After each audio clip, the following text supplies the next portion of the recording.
Broadcasting live from Jackson and State in Chicago's Loop, it's Radio DePaul Sports and Entertainment. You're listening to RDSE, where sports and showbiz meet. Hello, everyone, and welcome to Beyond the Scoreboard. I'm your host, Michael Lyons, and this is Radio DePaul Sports and Entertainment. And it's officially playoff basketball in the NBA. Just saw a couple playing games. We got the final two playing games tonight, and then playoffs start tomorrow. So this show is going to be dedicated to the play-in, what I saw from the first four games, including the Sacramento Kings loss and the final game for probably a couple players, including Domantas Sabonis and DeMar DeRozan. And then we're going to jump into second half of the episode talking about my playoff predictions for each series in the first round. Now, on Tuesday was the first two games of the play-in. We saw the Atlanta Hawks and the Orlando Magic play. In the first play-in game, Trae Young, the play-in killer, as many people would probably say he is.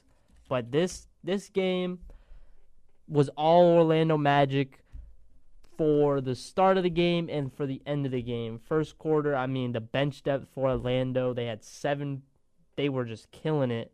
18-2 run to end the first quarter, which Atlanta only scored 17 points in the quarter. So Orlando was just hot in the first quarter. 9 for 11 for Orlando and 0 for 2 from the free throw line for Atlanta in the first quarter. So Orlando was not just hitting their shots, but also getting to the free throw line and just really attacking the rim. Without a Clint Capella down there, Onyeka Okongwu is not a shot blocker, so a guy like Paolo, Franz, even Cole Anthony, all those guys can really get to the basket and attack. And then, no scoring threat for Atlanta. Atlanta was seen throughout the first half, in my opinion. Especially the first quarter, though. Trae Young was 0 for 4 in the first.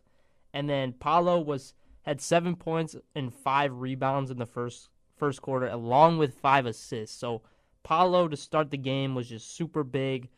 He came up clutch for them. And before we talk more about Paolo in this game, because he had a pretty solid game. He ended the game with 17 points, but 4 for 13 shooting. That is because Mo Gay was just all over the place for Atlanta. And if I had to give an MVP for this game, Atlanta's MVP was Mo Gay. He had 12 points, 5 for 5 shooting, and he was just playing super solid defense on Paolo the whole time. And Paolo couldn't really get to his spots other than just the free throw line. He was 9 for 11 in this game, and he had 3 straight possessions where he got free throws. So a lot of the damage for Orlando in the first quarter came from the free throw line, but then also guys like Cole Anthony and KCP hit a 3, and Franz Wagner was hitting a couple shots. Wendell Carter Jr. was huge in this game. So the second quarter, Atlanta started to cook a little bit. Cole Anthony started the quarter really hot, creating a lot of offense. Couple solid passes, was hitting some threes, attacking the rim. And then this was all while Paolo was out. So the first half of this quarter was without Paolo. He was sitting on the bench, and Cole Anthony came in, gave a lot of solid minutes. He had 26 points in this game. And then Paolo was 1 for 7 shooting at one point, and then Trae Young was 3 for 13. The biggest takeaway I had from the second quarter was the Orlando offense started to fall flat, and that also translated to the third quarter, which was Orlando just can't let their offense rely on free throws. And second chance points were huge for Orlando in this game. From a team stats perspective in this game, they had it doesn't have second chance points on ESPN, but I think I might have written it down later in the game. Another thing Anthony Black was really solid, 9 points on 4 for 5 shooting. He had a couple threes, and this is all within the first half, what I'm talking about right now. And then one of the biggest takeaways I had for Orlando was Franz Wagner took a couple threes this game, and they were really off. Even like the broadcasting crew, which I believe it wasn't Doris Burke. It was Mike Breen, I think, was on the call for the Orlando game. And even him, and I forgot who the color commentator was for this game. My apologies, but they both said that he had a hitch in his shot, which didn't look right, and he went 0 for 5 this game, and a couple of those didn't even hit the rim. So, biggest takeaway for Orlando in the first half was Franz just completely missing on a lot of his shots. And then Wendell Carter Jr. was a lot of the heart and soul in the first half, and even this translates into the start of the fourth quarter that Wendell Carter Jr. was really paving the way for Orlando to win this game. And at halftime, it just looked like it was all Orlando. I mean, they were up by 14 going into halftime after being up by 15 in the first quarter. So it kind of just looked like a game where Orlando got out to a big lead, and they were just going to continue to carry that throughout the game. But no, third quarter, Atlanta outscored them 26-18, 7 points halfway through the fourth for the third for Orlando, which was just really sad to see. Their offense was stagnant. Nobody was cutting. My biggest question mark was Gary Harris was in there in the third quarter when they couldn't score the ball before Cole Anthony was, after Cole Anthony had an amazing first half. Now, Anthony Black was out there, which he gave a solid first half on the offensive end, but Cole Anthony was really just attacking. Like, one of the things with Cole Anthony is if he comes into the game, he's going to shoot the ball, and he doesn't lose any confidence in himself.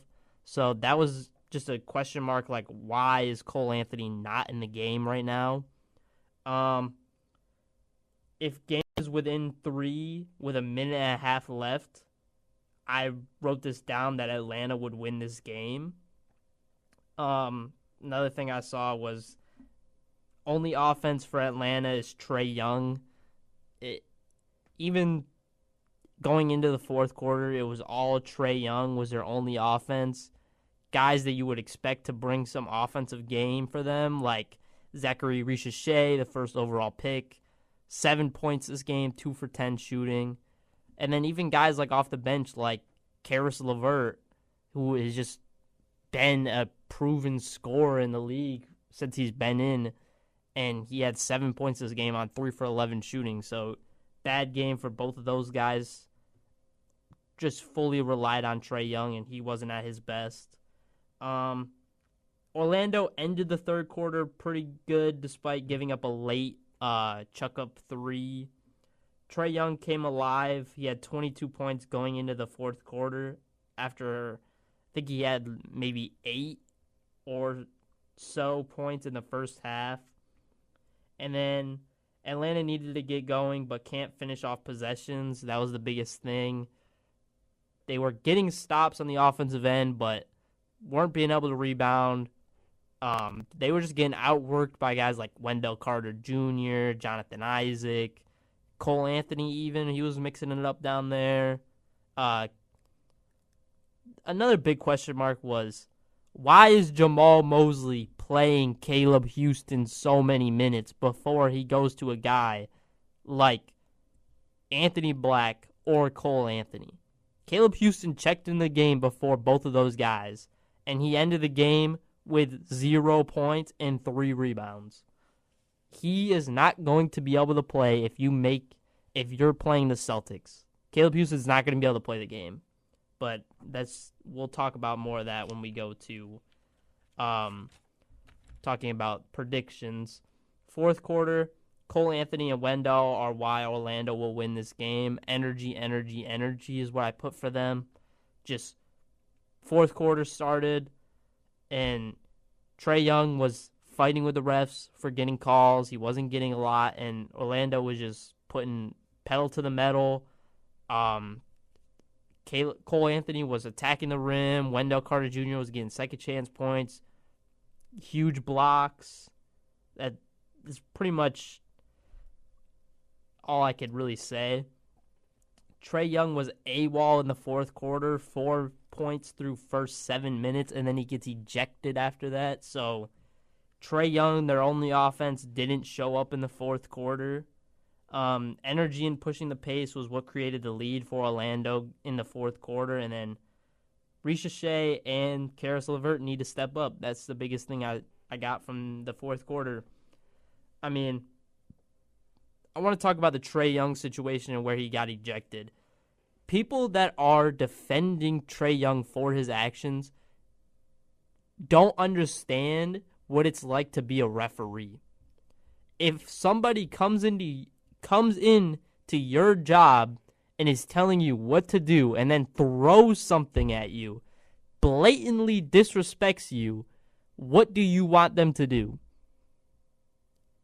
You think that these NBA players are better than NBA refs. They work in the same field, just in different positions. They deserve the same level of respect from each other. Refs are not, I get refs can get out of hand. This game, the refs were not out of hand. Trae Young was just being a baby because he couldn't get his offensive game going. So throwing the ball at a ref, yeah, you deserve a tech for that. Kicking the ball away from a ref, fake passing the ball at a ref, you deserve another tech for that. So stop defending Trae Young for his actions, because this is where we get guys that fight with refs, argue with refs all the time because people just want to defend them because it's Trae Young and he's better than NBA refs. Stop it. That's my rant for the Atlanta Hawks game against Orlando. Now, next game up, best game of the play-in so far, which was Golden State versus Memphis. In this game, 121-116 victory for the Golden State Warriors. First quarter, Golden State getting open shots, but at first they weren't knocking them down. Moses Moody got a couple open shots, but he wasn't knocking them down. Memphis was forcing shots, I felt like. John Morant, Jaren Jackson Jr., they were kind of forcing shots. But Ja had 7 in the first 5 minutes, but then ended with the same amount of points after the first quarter. So after the first 5 minutes, he wasn't great, and then he got benched to end the first quarter. The biggest thing I saw with Golden State, and this is what's going to happen with a lot of teams they play, is just so many defensive minds for a team to handle. If you're out there and you have Jimmy and then you have Draymond and then you have a guy like Gary Payton II coming off the bench, a lot of teams are not going to be able to attack that, and Memphis was not able to really attack Jimmy or Draymond, and then they were really just trying to go after Curry, Brandon Pozenski, and it just wasn't going the way that they thought it would go. Pushing the pace was in favor of Golden State, even though I thought going into the game, Memphis with their high flyers was going to be able to push the pace and get up the floor a little quicker. But one of the reasons why they weren't able to do that is, Zach Edey was not being able to close out possessions on the defensive end, and also he's a guy that can't run the floor at 7'3", 7'4", however tall he is. Playoff Jimmy was brewing in the first quarter already. 10 points, 2 rebounds, 2 assists, and a steal. Role players were aggressive for Golden State, which was key for them getting out to a lead. No aggression from Bane until the end of the first quarter, which I thought was surprising after John Morant went to the bench. Desmond Bane really needed to step up, but he didn't really come to aggression until the end of the first quarter. But he did end the game really well. He had an amazing game. 7-0 run to end the quarter for Memphis. So they ended the first quarter well. Still were down by 6 going into the second quarter. And then I guess Curry was 2 for 5 in the first quarter, which wasn't terrible, but he wasn't super aggressive. Second quarter, though, biggest thing I saw was Zach Edey was a liability on the defensive end if he's guarding somebody that has attacking mindset.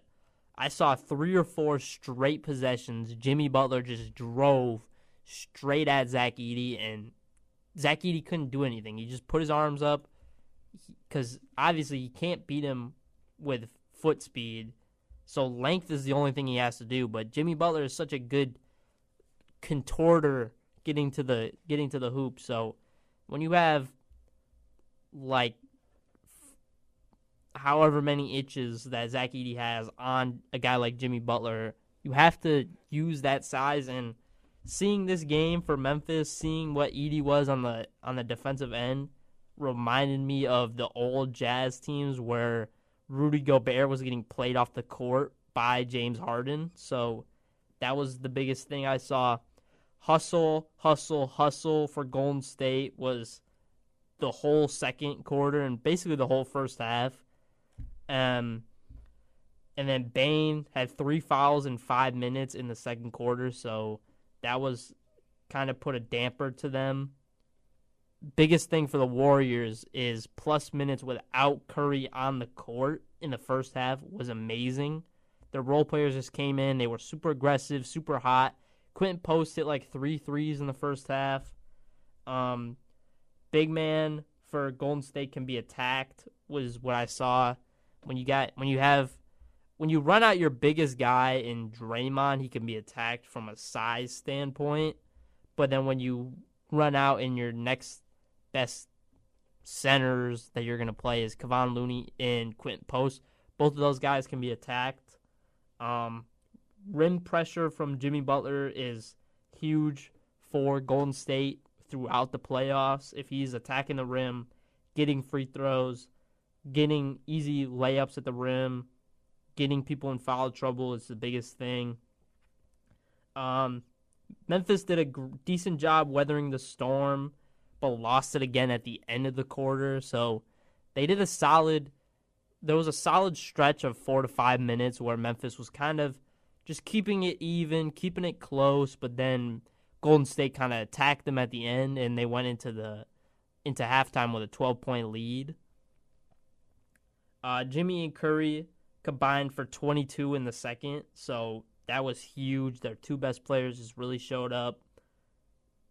Jimmy, 21 at half with 4 assists, 4 rebounds, and 1 steal. And then Memphis does a great job to cut lead to 12 at half because early on in that first quarter they looked like it was gonna get ugly, but they did a good job weathering the storm, like I said, and cut the lead to 12 at half with a couple late buckets. So first half was all Jimmy Butler, basically. Stephen Curry started to come alive in the second quarter, and then get to the third quarter. Edey not able to pass out of the double team. Just was huge. Draymond, Jimmy, those guys were just sending themselves at Zach Edey, and he just wasn't able to handle it. The Grizzlies were using their interior offense effectively in the first 4, so they were attacking the rim, getting their strides on the offensive end. Draymond picked up his 4th foul in the first 4 minutes of the third quarter. Movement is key. No movement equals no offense for the Grizzlies and the Warriors, in my opinion, but more importantly for the Warriors. Golden State bounces back from runs quickly is what I saw. 75% shooting from the third quarter, 9 minutes in for Memphis. So they were hitting their shots, which was partially because they were getting to the rim. Memphis attacked the paint to get to the 3, so they really cut the lead down extremely well in the third quarter. And then Jimmy and Bane were dueling in the third, 13 for each of them. And then in the third quarter was when Ja Morant went down with his injury, which hopefully he'll be healthy for tonight's game against Dallas. And then in the fourth quarter, Hustle Stats won it for Golden State this game. Ja was finally back. He hit a shot, but then he just still was – he didn't look right. Probably shouldn't have really been on the court. The biggest thing I saw from the fourth quarter was Jimmy Butler did not get touched, but they called a foul, and I believe it was Scottie Pippen Jr., and they cut to Jimmy Butler about to shoot his free throws, and he looked over at the bench with the biggest grin and side eye. It was super funny. For the fourth quarter, the biggest thing I saw, because this game was still really close, but Golden State was not attacking Edey or Morant in the fourth quarter, which I thought you were attacking Edey in the first half, which I thought was just going to continue to happen, but they went away from it in the fourth. And then obviously John Morant is injured, but you got to take that to your advantage and just attack the injured guy. Bad shot selection in the clutch from Memphis. There was a couple bad shots I saw. And then Golden State has 2 clutch scores, bad calls to end the game. It was a decent game. Could have went Memphis's way with a couple of calls, but at the end of the day, I thought Golden State was the better team. I thought they deserved to win. And when you got a guy like Jimmy Butler and you got a guy like Stephen Curry who really came alive in the fourth quarter, especially Curry, it's hard to beat them. Jimmy Butler ended with 38. Steph Curry ended with 37. And then their third leading scorer was Gary Payton with 12 off the bench. So this Golden State team is officially going to be playing Houston in the first round of the playoffs. Now, we can just kind of skip through Miami versus Chicago. Miami gets a 109-90 victory after putting up 71 points in the first half. Just going to quickly go through what I saw. First 10 points were all in the paint for Miami. 2 fouls for Khalil Ware 6 minutes in, but after his 2 fouls, he ended the game with 3 in the first 6 minutes. So, again, Chicago just did not attack him. Bulls were very stagnant. Hero had 11 when the Bulls had 12 in the first quarter. Heat efficient to start, 4 for 6 from the three-point line, 12 for 19 from the field. No point of attack defenders for Chicago. If you don't have Pat Will out there, he's your best defender.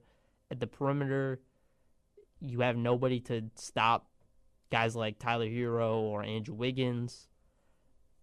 Wiggs and Hero for 26. Chicago had 25 in the first. Aggression on both ends for Miami. They were just super active on the defensive end. And Chicago was active on the offensive end, but Miami was active on both ends. Chicago keeping rebounding battle close, which I thought would be something that Miami would maybe take away from this game, was having 2 big guys down low. Thought they would out-rebound Chicago pretty easily. Heat were sharing the ball well, had 10 assists in the first quarter. They were shooting 61% from the field and 66.7% from the three-point line in the first quarter. So first quarter was all Miami. Second quarter was also all Miami.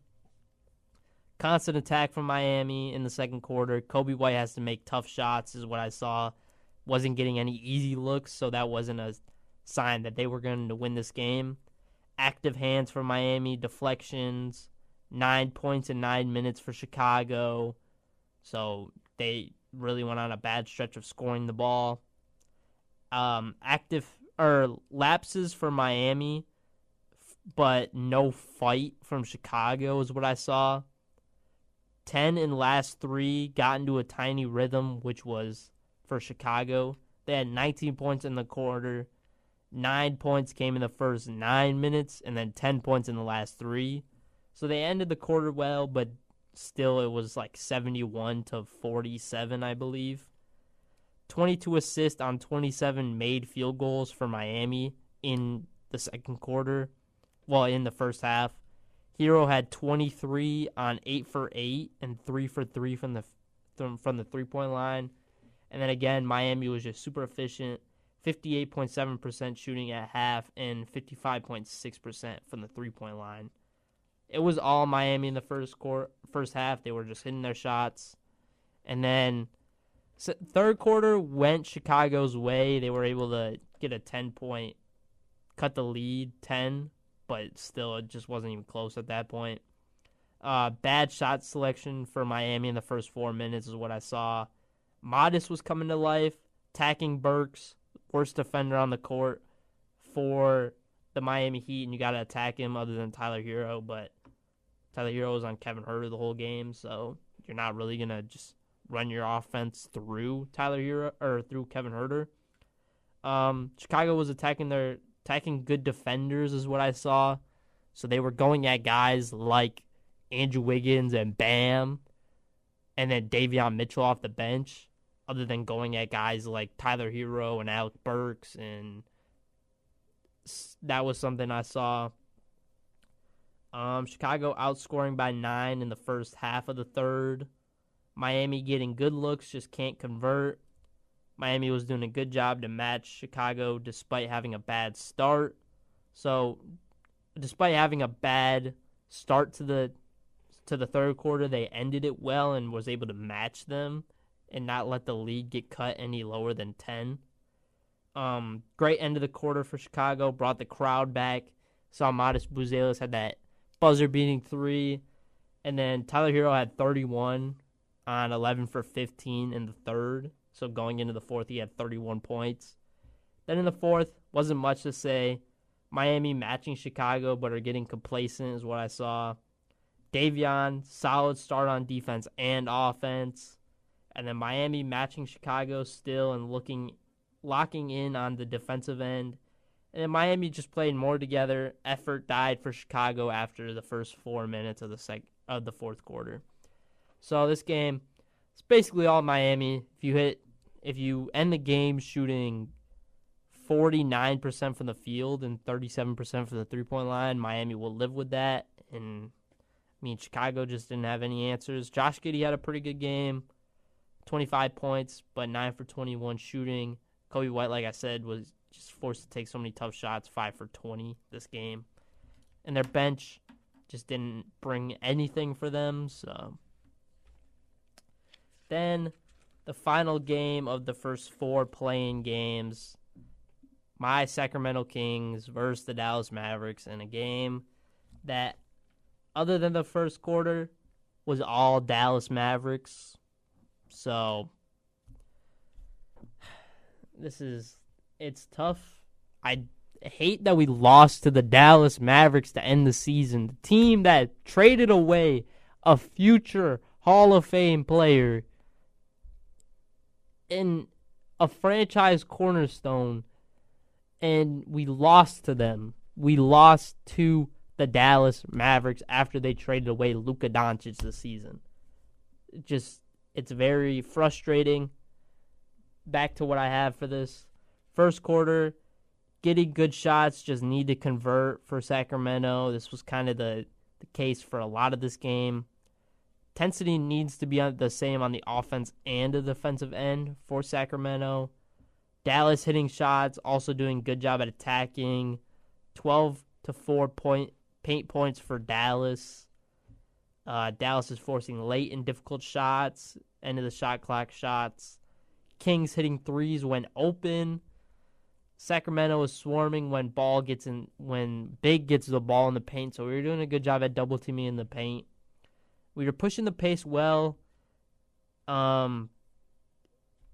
Even shooting for both teams in the first. After the first, AD had 4 points on 2 for 9 shooting, so I thought we were doing an amazing job. But Najee Harris was killing us. 7 points. He had 2 straight threes. DeMar had 9 points, 2 for 5 shooting. Levine, 5 points, 2 for 6 shooting. Biggest thing I had after the first quarter is role players are going to be key this game. Keon Ellis, Keegan Murray, Trey Lyles, all those guys were going to have to be huge, and they just weren't, to be honest. 8-0 run in the first 3 for Dallas to start the second quarter. Too much settling. Dallas role players are stepping up. Brandon Williams had an amazing start to the second. Can't let Clay get hot. Back-to-back threes, which after that went downhill. Mavs role players extended the lead well while AD was out. Length is disrupting flow and chances at the rim for Sacramento. Just so much size and length compared to our guys like PJ Washington, Derek Lively. All those guys are doing an amazing job on the defensive end. He had 6 points in 6 minutes for Sacramento, and bad turnovers for Sacramento. All can be related to the length and deflections that Dallas had. Clay really coming to life. 3 missed shots and 1 turnover for Dallas 9 minutes in. And then Dallas playing with our tempo that we were playing with in the first quarter. Too many turnovers, not enough fight. Moving basketball well. Clay had 16. Sacramento had 14 in the second quarter when I wrote this down. And then AD ended the quarter with 12 on 5 for 13 shooting. DeMar 13 on 4 for 11 shooting, and Levine 8 on 3 for 8 shooting. And the second quarter we got outscored 44-19. Just a terrible show.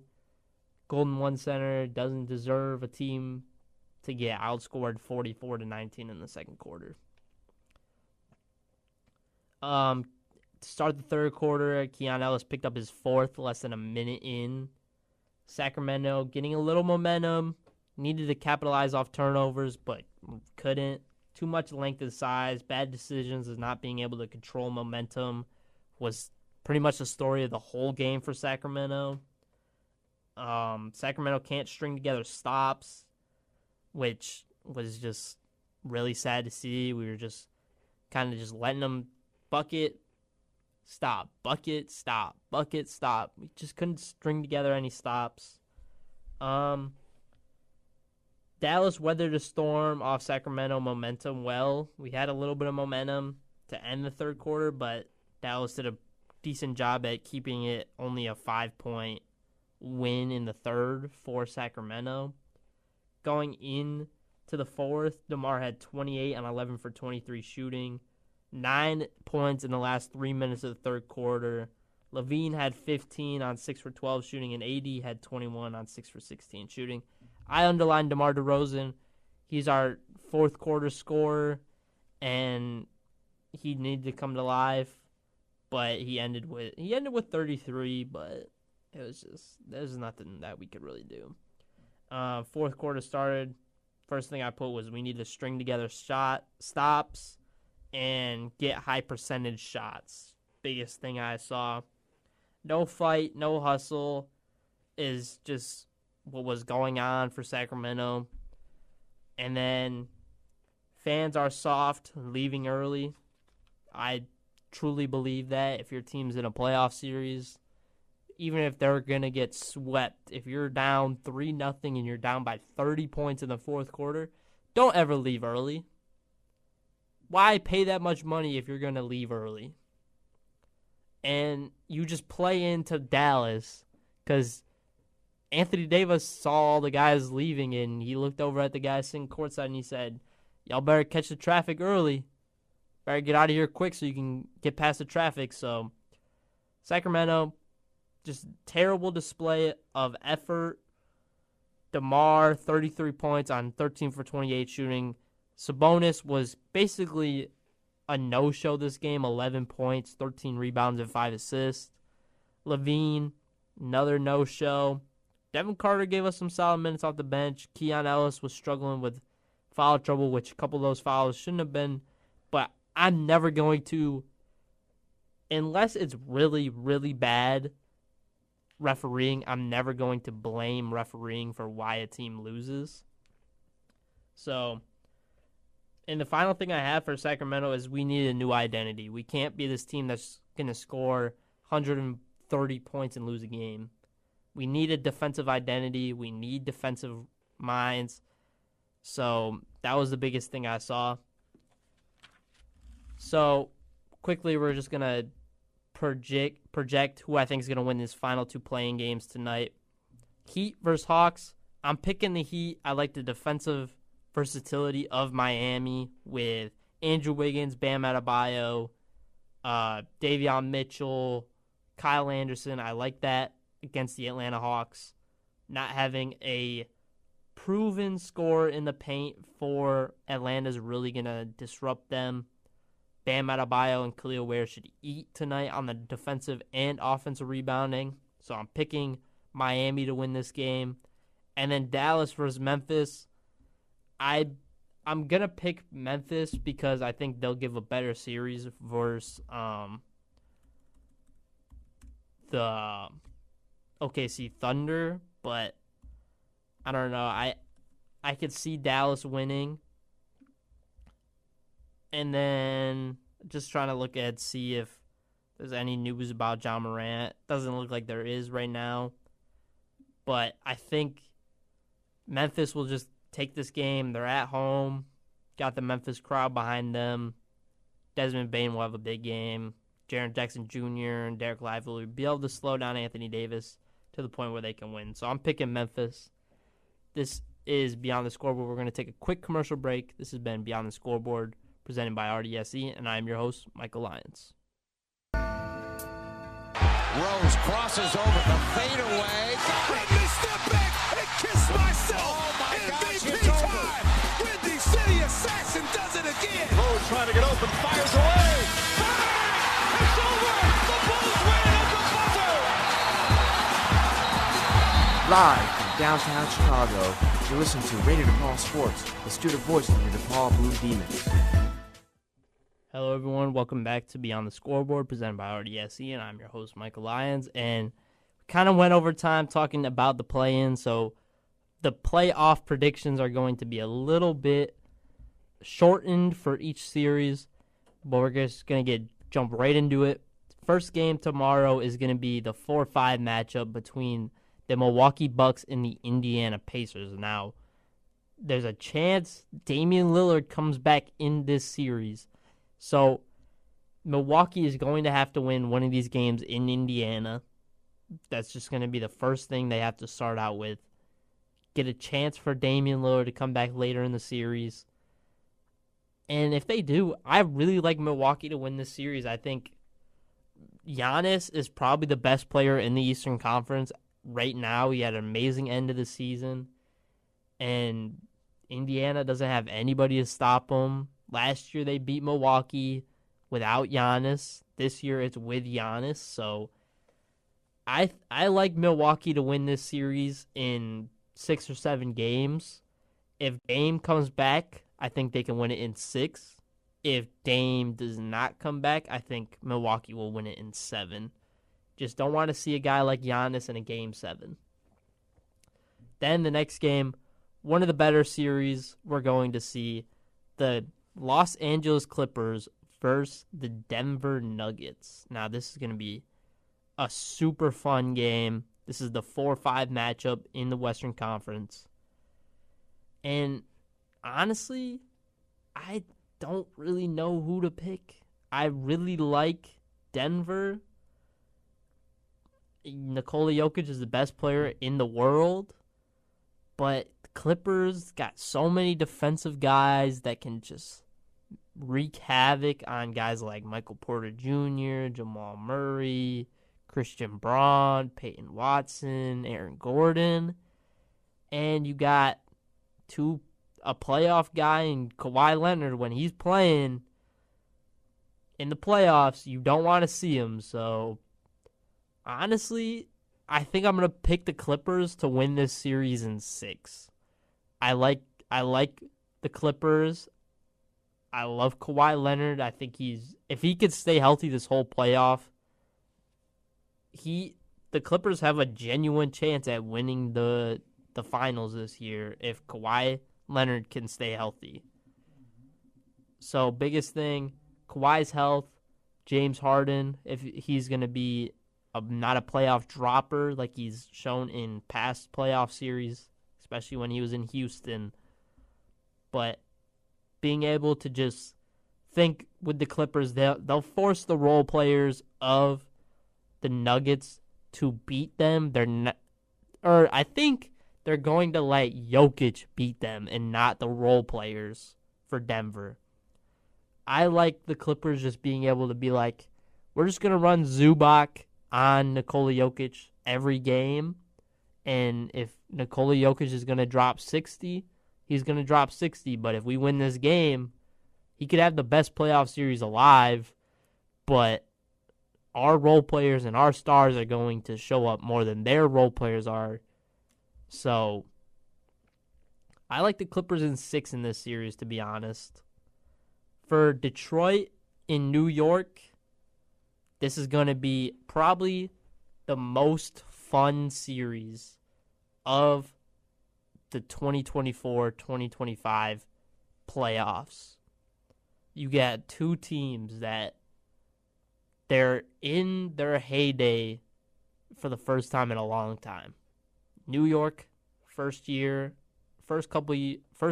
in a while, they've had a couple of straight years where they have been looked at as a contender in the Eastern Conference. And then you get Detroit, their first playoff series back since 2019, and super young, super fun Detroit Pistons team compared to the New York Knicks team, which they have some more playoff experience. They have a lot more guys who they have a longer tenure in the league for a collective in the New York Knicks team.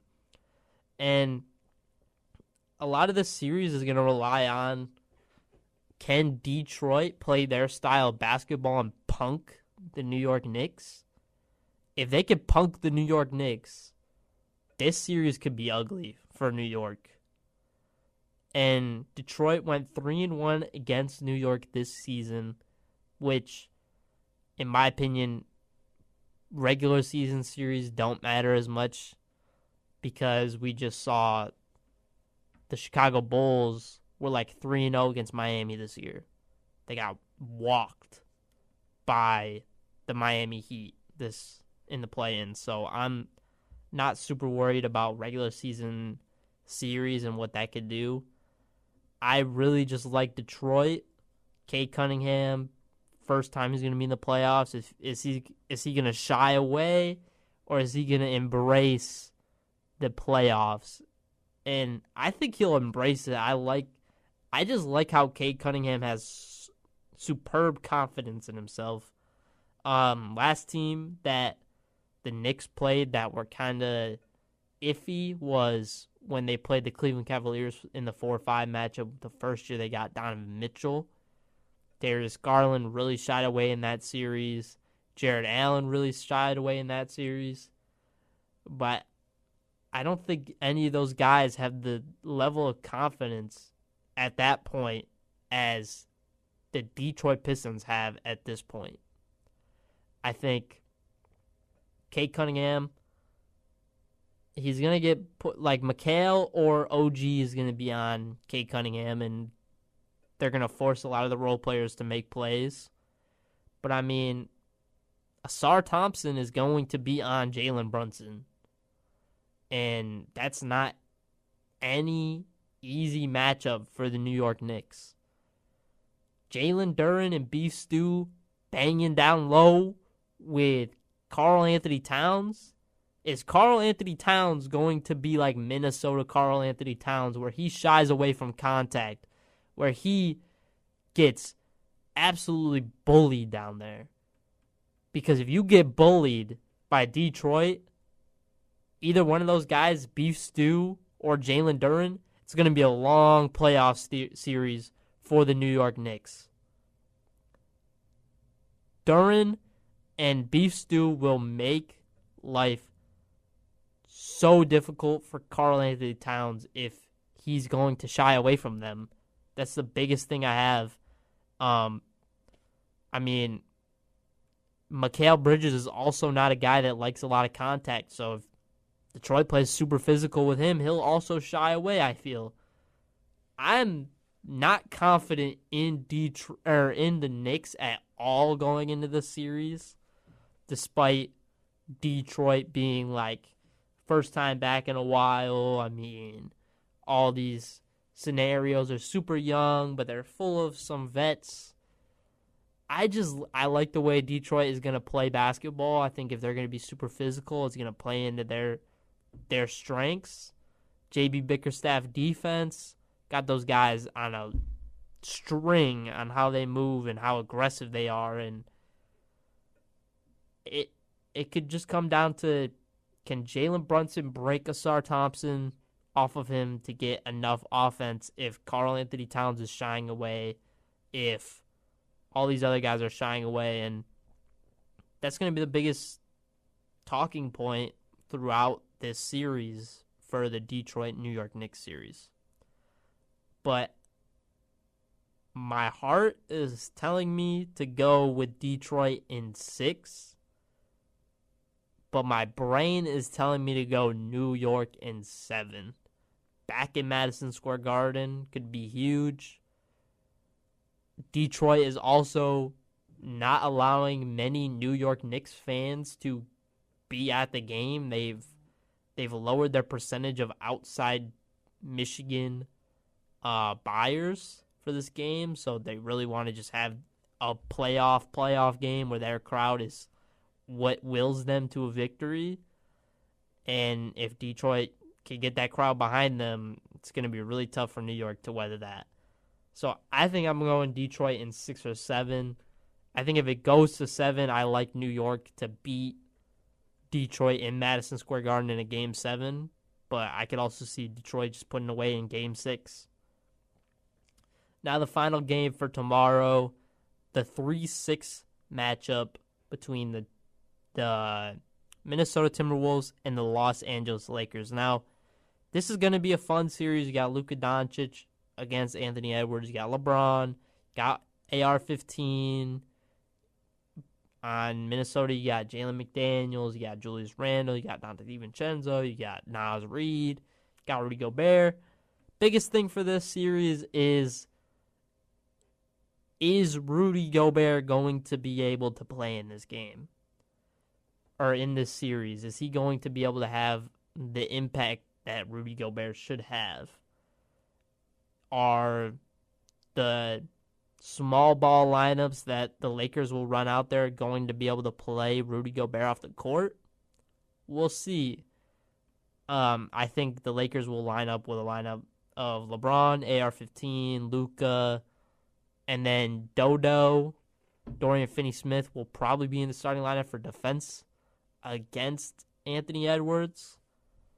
And then at that point, it's like Rui, Jared Vanderbilt for defense. I think Rui will probably start. And if Rui starts, that's going to be a long series for Rudy Gobert. But also, I'm not confident in Rui to have another playoff like he's had in the past. He's had multiple great playoff games.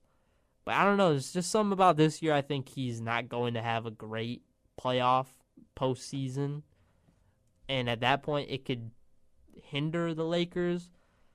But I still think I'm going to pick the Lakers in 6 over the Timberwolves.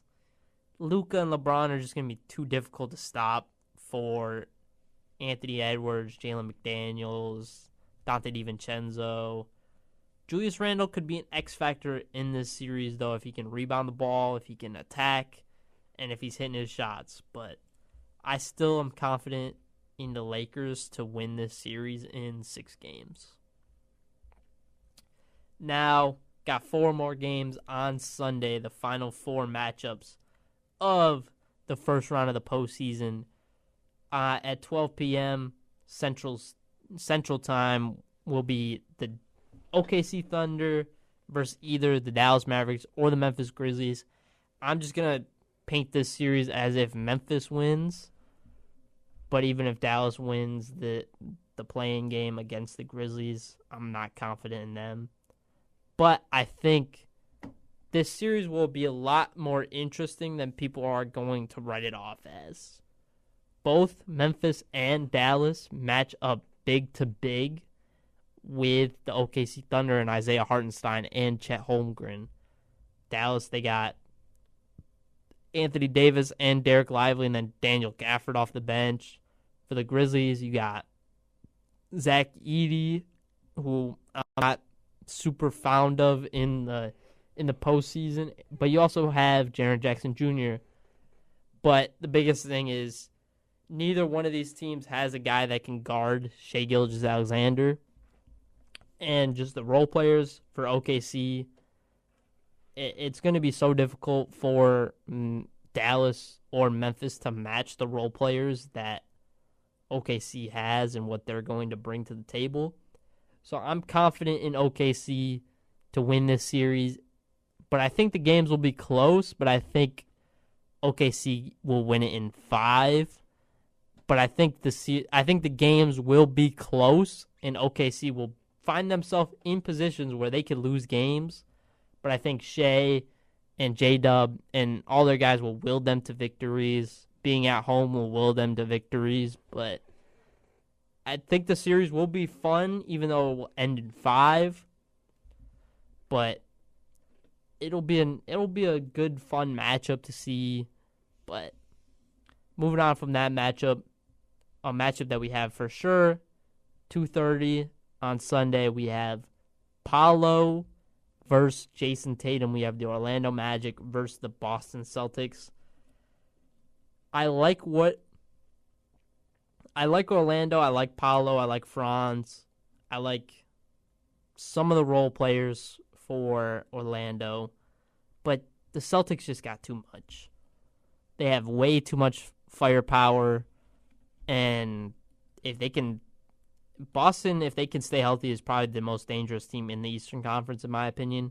I know Cleveland had a better record, but I like Jason Tatum. I like Jaylen Brown. I like Derek White. I like Drew Holiday. And I like Kristaps more than any other starting lineup in the Eastern Conference and in the league, to be honest. This series, I think Orlando will get one game, like just purely off Paolo Banchero drops like a 40-point game. But even if he drops a 40-point game, I could really see Boston still winning the game. So I think Boston will probably sweep the Magic. But I could also see Orlando getting one game. So I'm going to give Orlando one game. I think Boston will win in 5 back in TD Garden. They'll win. They got the crowd behind them. So that's an easy series for me to predict, to be honest. Next series, Cavaliers versus either the Miami Heat or the Atlanta Hawks. I think the Miami Heat are going to win. Defense could give Cleveland maybe a run, but the role players for Cleveland are just going to be, if the Cleveland role players are on in the postseason, they're going to be a super hard team to stop, and that's why Boston versus Cleveland, if they can meet in the Eastern Conference Finals, will be a huge series and will be a super fun, difficult series to predict.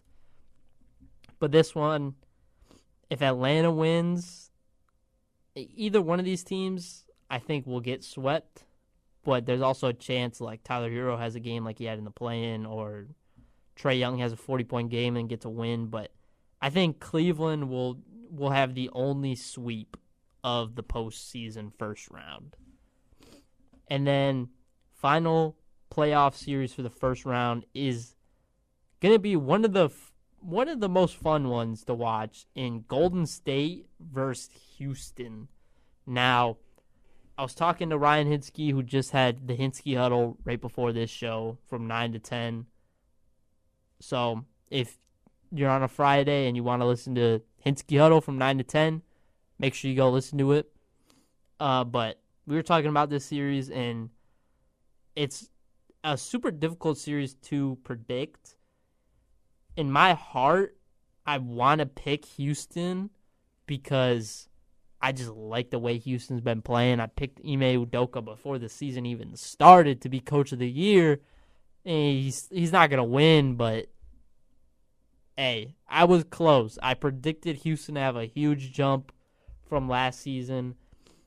But I just think Golden State, they match up well against Houston. They can play their style of basketball, not having to deal with a true big man. Alperen Sengun is an amazing player, but he's not like a Chet or Isaiah Hartenstein that Golden State also could have played.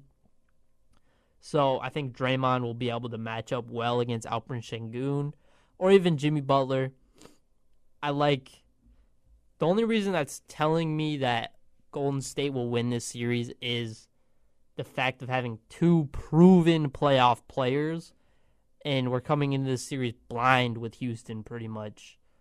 Most of these guys have never been to the play-in or playoffs other than Dylan Brooks and Fred VanVleet. Those are like the only guys that are in their rotation that have been in the playoffs before. But it's going to be a fun series. I think a lot of the games will be close. And I think Golden State is going to have a tough time attacking with Curry or Jimmy Butler because Amen Thompson, Dylan Brooks, those guys will be pretty much locked on to either one of them. So I just like the experience of Golden State, but the role players in this series are going to be huge, I think. If you could get a huge game from Cam Whitmore off the bench or Jabari Smith, or for the Warriors, you get a big game from Buddy Hield or Brendan Pozenski or Jonathan Kuminga. I think that's what a lot of these games are going to rely on. I think they're going to be close, but it's going to be down to whose role players are playing better in the game. And I want to pick Houston for that, but I just think if the game is close in the fourth quarter, Jimmy and Steph Curry, you can't really beat them in the fourth quarter together if they're both on. And we already saw from the first play-in that they are on, and they are already in that playoff mindset. So I think I'm going to pick Golden State in 6. Being able to win that final game in Chase Center in Game 6 will be fun.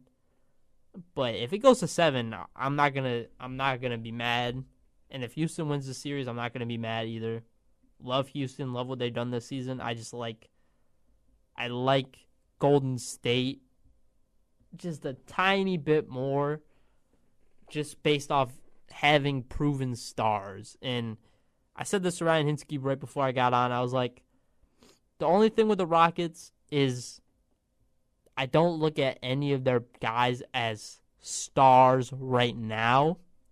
Jalen Green, amazing player. Alperen Şengün, amazing player. But I don't look at them as stars yet. This playoff series could make them stars. Could make Jalen Green. Could make Alperen Şengün. Could make Amen Thompson stars. But right now I just look at them as a group of role players, of really, really good role players. But I think I'm going to go with Golden State in 6. This has been Beyond the Scoreboard. These are my playoff predictions and play-in talk. And we'll see what Sacramento does this offseason, since we're not going to be in the postseason. Thank you guys for listening. This has been Beyond the Scoreboard presented by RDSE, and I'm your host, Michael Lyons.